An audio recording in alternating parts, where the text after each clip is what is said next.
The Tale of Whisker and His Tail.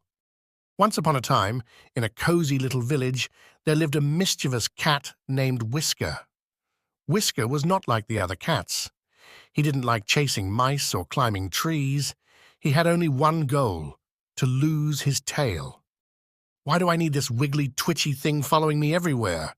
he grumbled one day, watching his tail swish behind him. "It's always in the way." Determined, Whisker set off on a mission. His first plan was to outrun his tail.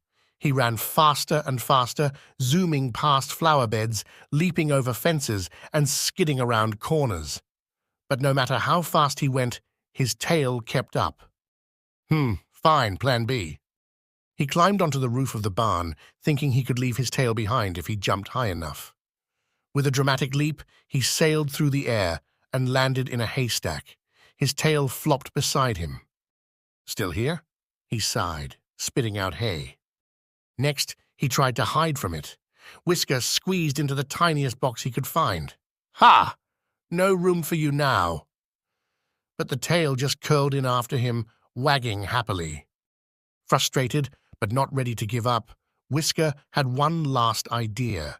He decided to trick his tail by tying it to a post. He wrapped it around the post and tried to walk away. But the harder he pulled, the more his tail pulled back, until, snap, he flopped onto the ground in a heap. From behind a bush, the other cats watched and giggled. "Whisker, why are you trying to lose your tail?" asked his friend Paws. "It's useless." "But it shows you're happy when it wags. And it helps you balance when you jump." Whisker blinked. "It does." That night, as he lay curled in his favorite spot, his tail curled around him like a fluffy blanket. For the first time, he realized it wasn't so bad. "All right, tail," he muttered with a smile, "you can stay."